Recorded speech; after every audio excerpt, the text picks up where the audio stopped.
If you have been following Blender for a while, you will bear with me acknowledging that it is one of the best 3D software programs available. It can handle a lot of tasks, from modeling and sculpting to rigging, texturing, animation, and even video editing and compositing, all for free. One of the things Blender excels at is motion tracking, the process of tracking points in a video to create a virtual camera that mimics the motion of the original camera, including settings like the focal length. This is also known as camera tracking. When used to calculate the motion of an object, it is called object tracking. While Blender's motion tracker is accurate, it falls short in simplicity compared to tools like After Effects or PFTrack. Fortunately, a company called Keen Tools, creators of the Face Builder add-on for Blender, developed a new add-on called Geotracker, significantly simplifying tracking in Blender. Stick with me until the end, and I will show you how I created this VFX from start to finish.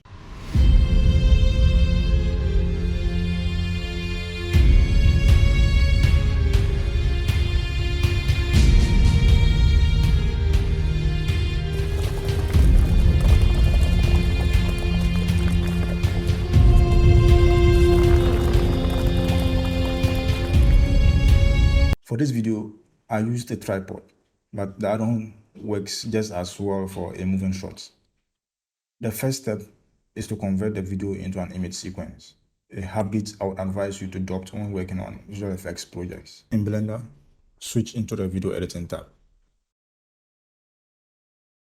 Then drag in the video you want to convert into the image sequence. We can set the length of our video with this start and end frame buttons at the bottom right corner. In the render output settings, change the frame rate to 24 frames per second. Then choose a folder where you want to export the video to. Then change the file format to PNG. And then press Ctrl plus F12 to export the video as image sequence. Unlike point tracking, the Geotracker add-on allows you to track the motion of an object using a geometry or mesh. This means obtaining a 3D scan of the object you want to track. Luckily, Luma AI is a website that can create 3D scans of objects from a video for free.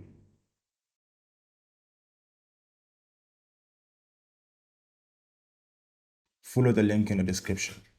Click on Felt Editor. The sign-up process is very straightforward. You can use an email you already have on Google. Before uploading a video to the site, understand some principles of 3D scanning. Similar to this video you are seeing on the screen, move slowly around the object in 360 degrees with the object at the center. Ensure uniform lighting, which my environments lacked initially, as you can see on the video, resulting in a rough and very blurry 3D scan. So I moved to a better environment where the lighting was more uniform. Ideally, you should do this on a cloudy day. To upload a video, click the upload icon at the top right corner. Select your recorded video and click on choose to confirm the upload. Give it a title and change the privacy from private to public. Allow some time for the processing. You may need to refresh the page to access your 3D scan once it is done.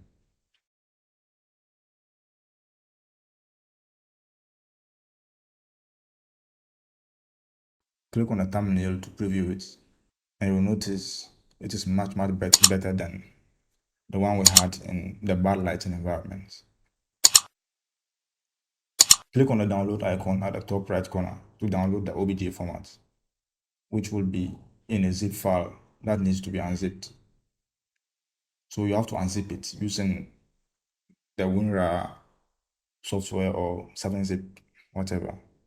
The next step is to download the add-on. Follow the link in the description. Click on download and download 2 files on that particular page.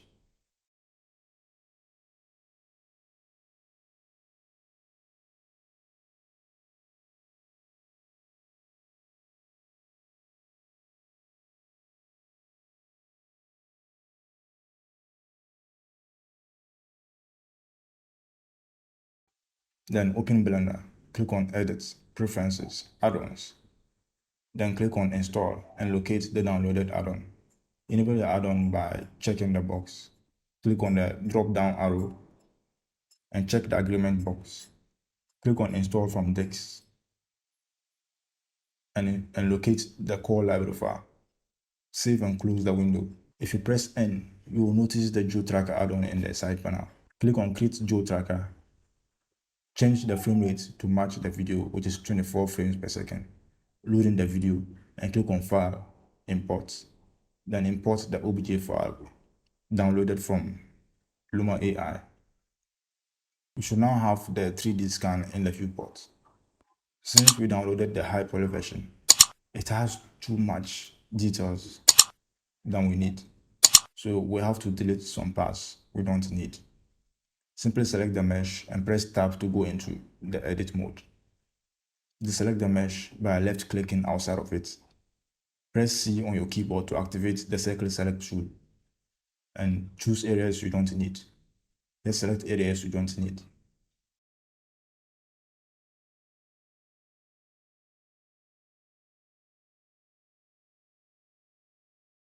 Next, go to the Modifiers tab and add a modifier called Decimate Modifier. This modifier allows us to reduce the number of faces on the mesh.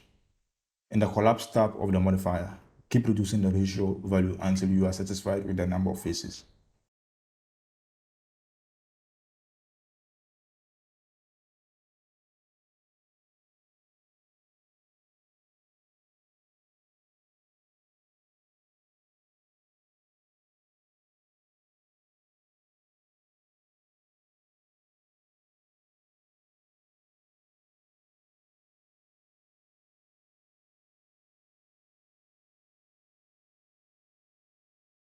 Zero point 0.01 worked for me. Apply the modifier when you are done. Now, click on the picker icon in the Add-ons tab and select the mesh as your geometry. Click on Analyze. This will run through the timeline to cache the video into memory, ensuring smooth playback during the tracking. Under the camera drop-down, enable the Estimate Focal Length option if you don't know the focal length used during the filming. In the tracking section, make sure geometry is selected, not camera, as we are doing an object track, not a camera track. Roughly position the mesh close to where you want to track, then click on Start Pin Mode. You can left-click to add a pin and right-click to delete a pin. Add the first pin by left-clicking and move it to match the object. Subsequent pins allow you to scale or rotate the mesh. You need at least 4 pins for the Estimate Focal Length feature to work. As you add these pins, it moves the mesh in 3D space to correctly match the position and perspective of the object in that particular frame.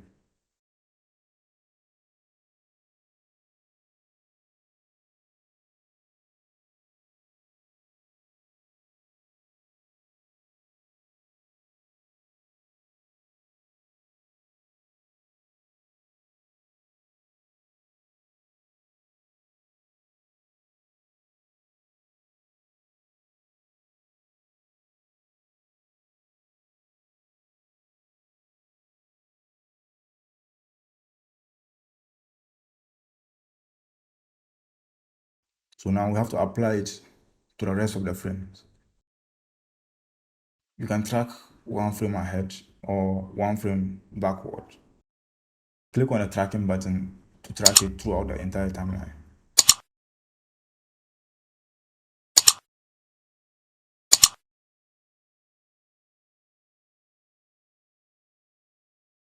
If you notice drifting, just pause the tracking, adjust the pins,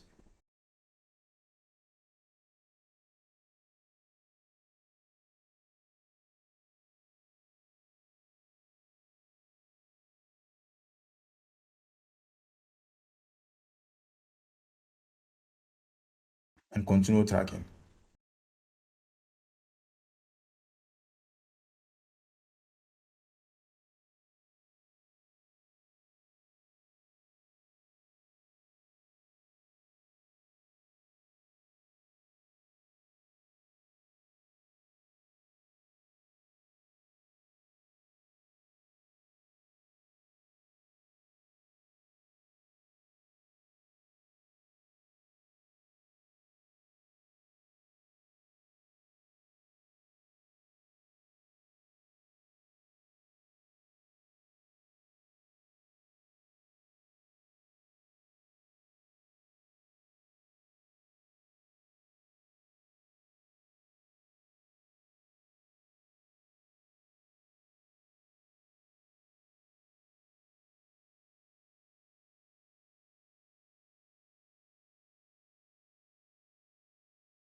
Move to the frame where you began the tracking and track backward.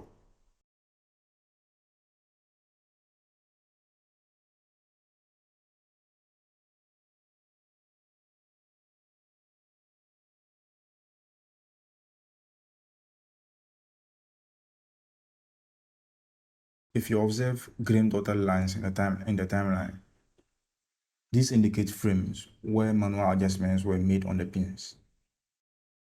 So we have to update the tracking information between each green dotted line in order to prevent sudden jumps in a mesh's position.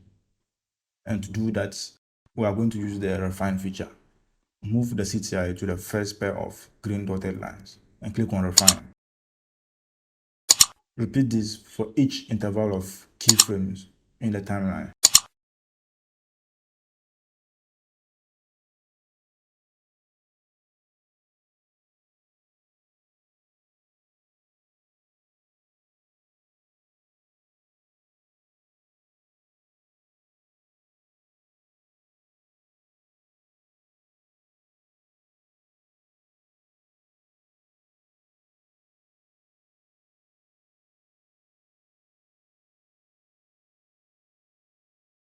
If you are satisfied with the tracking, click on refine all to fill in any gaps you might have left unrefined.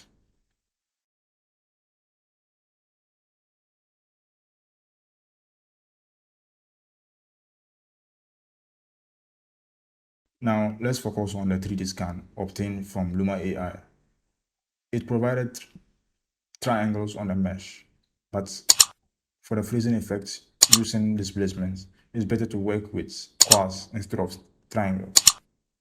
So I went through the process of remodeling the object using the 3D scan as a reference. And it was a bit easier since I had a reference in 3D space to just wrap the modeling around. I duplicated the 3D scan, deleted all tracking keyframes in the timeline, and pressed Alt plus G to reset it to the world origin. Then I used the rotation values in the side panel to position it upright. I was mostly utilizing the extrude tool, the loop cuts, and then scaling the vertices to fit the reference. Always switch to different views to ensure your modeling looks good from various angles, because the modeling may look good in a particular angle but looks very bad in a different angle. Make the modeling overlap the 3D scans as much as possible.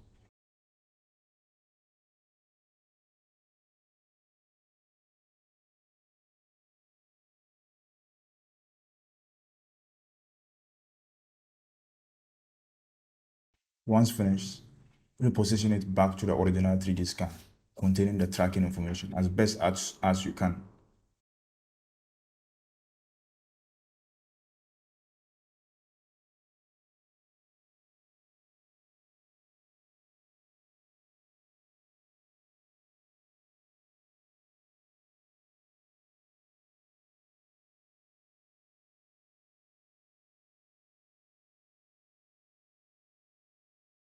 Once satisfied with the positioning, press Shift plus P and choose Object to parent it to the 3D scan, so that when we move the 3D scan, it moves with it. So we are essentially applying the tracking data to the one we modeled. You can clearly check the alignments in the camera view. Remember to turn off the visibility of other 3D objects except the one we modeled. The next step is to give the eyes a freezing appearance. But before that, we need to change some settings. Move to the Render Properties tab and change the feature set to Experimental. I will advise you to use your GPU if you have one.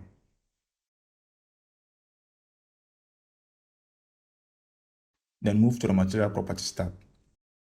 Under the Settings section in Surface, change the displacement from bump only to displacement and bump. If you don't do this, the displacement will not show on the mesh. Then add a subdivision surface modifier, and you can enable adaptive subdivision if your PC can handle it. We need more details for the displacement, so set the modifier to at least 3 levels of subdivision. In the World Properties tab, add an HDRI to help light the scene for a better view in the rendered view.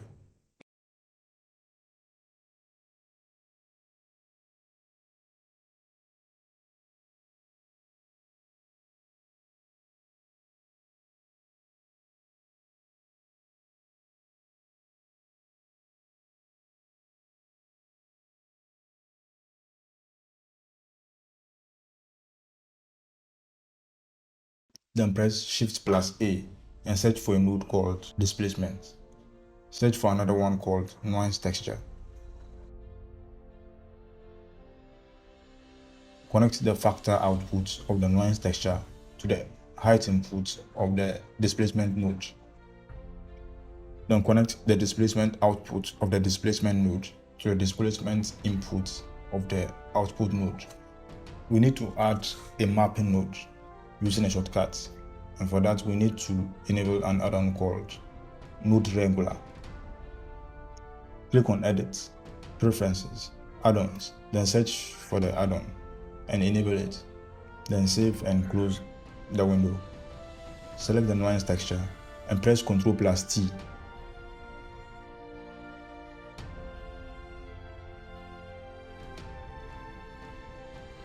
Connect the object output of the texture coordinate to the vector input of the mapping node. Change the scale value to 1.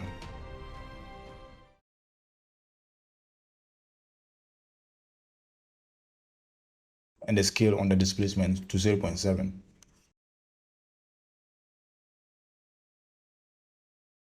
Then select the two nodes and press Shift+D to duplicate them. Then connect the vector input of the second noise texture to the vector output of the mapping node. Then change the scale of the second noise texture to 30.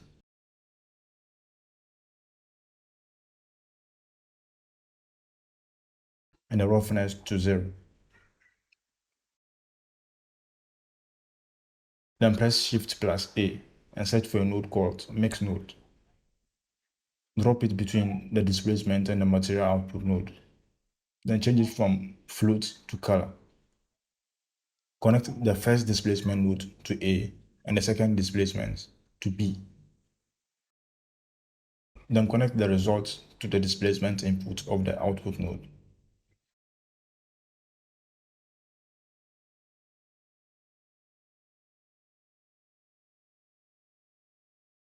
And ensure you check the clamp results on the mix node. This is the point where it will start to look like ice. So the next step we are going to do is very important.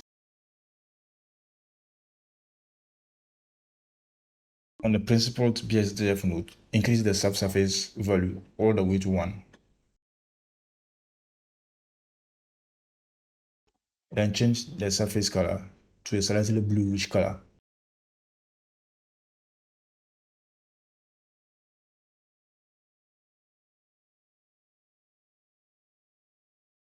Then copy the RGB values of the color you just made and paste them in the subsurface regions. But only do that for only the red, green, and blue channels.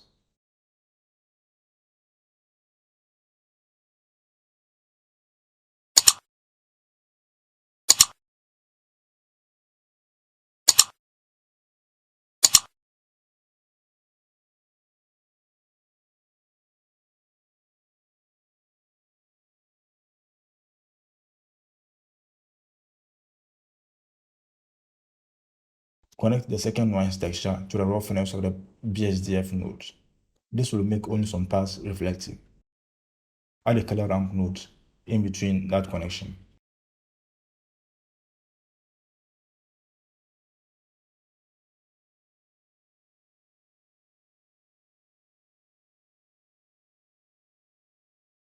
Hold Ctrl+Shift and left click on the color ramp node to preview it.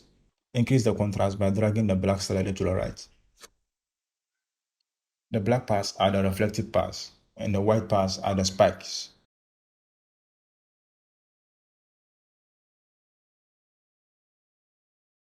To make the spikes more reflective than the black parts, flip the sliders of the color ramp.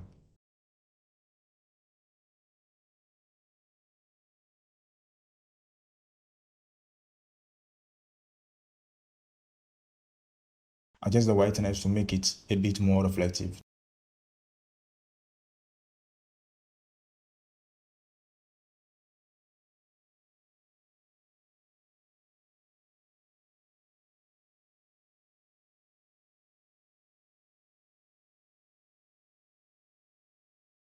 In my effect, you can see the eyes slowly fading into the shot to create a freezing effect.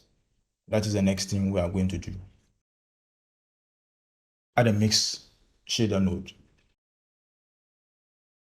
and a transparent node. Connect its color to the second input of the mix shader and the BSDF node to the top input of the mix shader.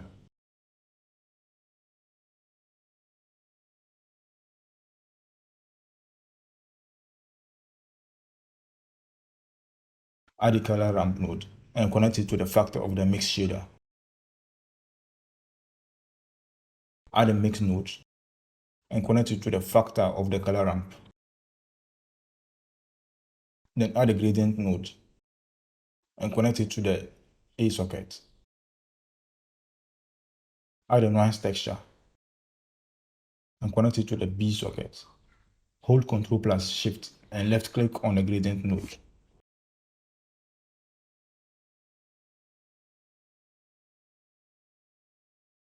Change the connection from generated to object. Using the object connection on the texture coordinate node will uniformly apply the gradient effect on the mesh. To see the effect of the gradient node clearly, enter the material preview mode. The black area is the transparent area, and the white area is the ice. Change the Y rotation on the mapping node to 90 degrees. Then press Shift plus A and add an empty. We are going to use the empty to control when the ice should appear.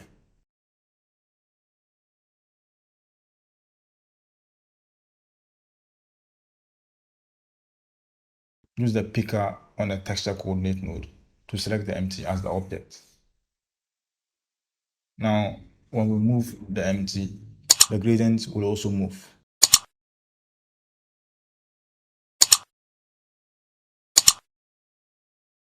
Go into the rendered view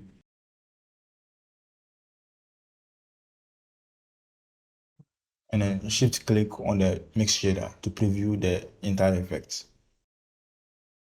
Due to the heaviness of the effect, achieving a real-time preview in the rendered view is going to be very challenging. So let's return to the material preview mode to finalize it. We observe an interesting distortion in the gradients due to the nuance texture node.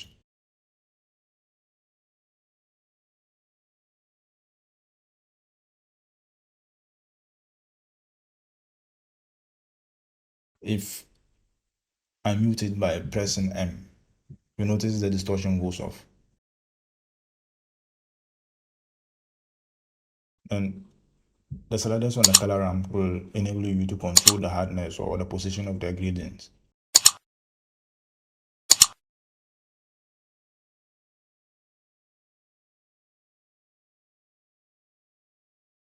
Now let's make some few changes. Change the mix mode in the gradient section to color and ensure the blend mode is set to multiply.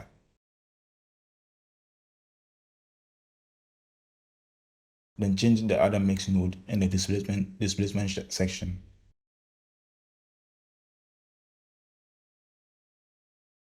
To mix. With that, the shader is complete. Next, I entered edit mode and deleted the handle since I was lazy and I didn't want to do any rotoscoping.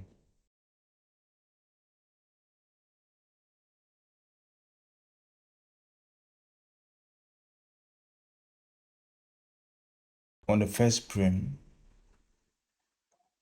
I inserted a keyframe on the empty by pressing I. Then on frame 451, I moved the empty to a different location to reveal the eyes. and then press I again to insert a keyframe.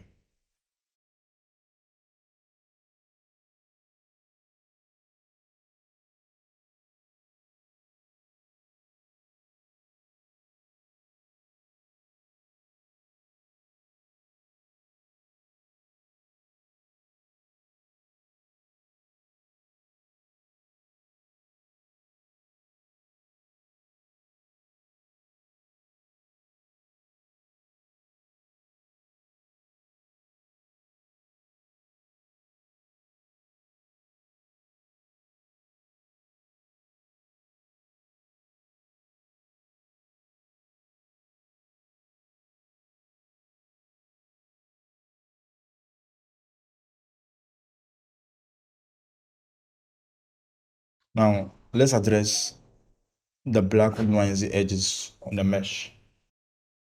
Go to the Render Properties tab, and the light paths in max bounces. Increase the transparency value until the black spots disappear. In my case, 51 worked for me.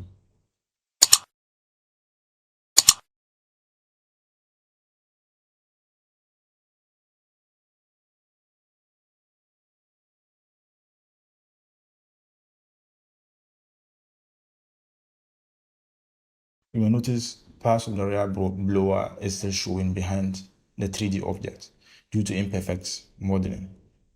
To fix this issue, I could have created a clean plate for that specific area using a software like Mocha Pro, but due to time constraints, I just left it that way.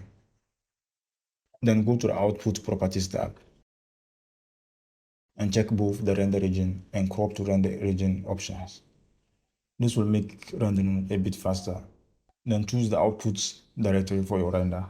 Use the PNG file format as it retains a little bit of information. And select the color to RGB alpha for transparency.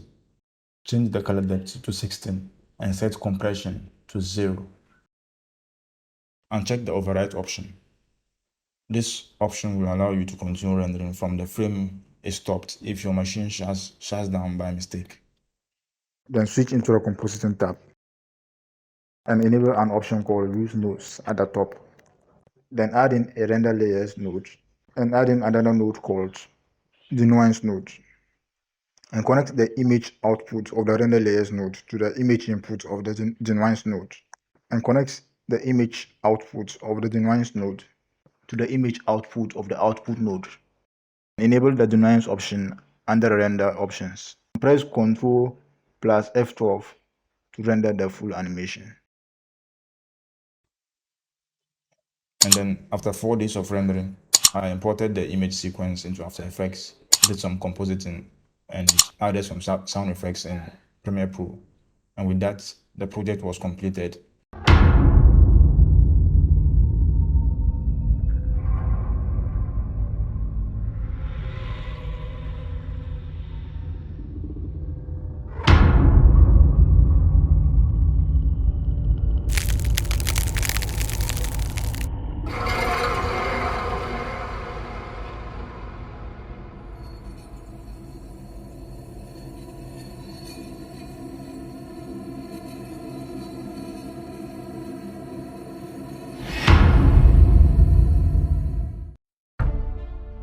As we reach the finale of this cinematic adventure, I trust you have uncovered some powerful insights into the world of visual effects and filmmaking using Blender. Remember, your journey in the realm of visual storytelling is boundless, and with Blender as your trusted ally, the possibilities are endless. So let's continue pushing the boundaries of imagination together. And until our next creative adventure, happy creating. Don't forget to like, subscribe, comment, and share for more cinematic magic.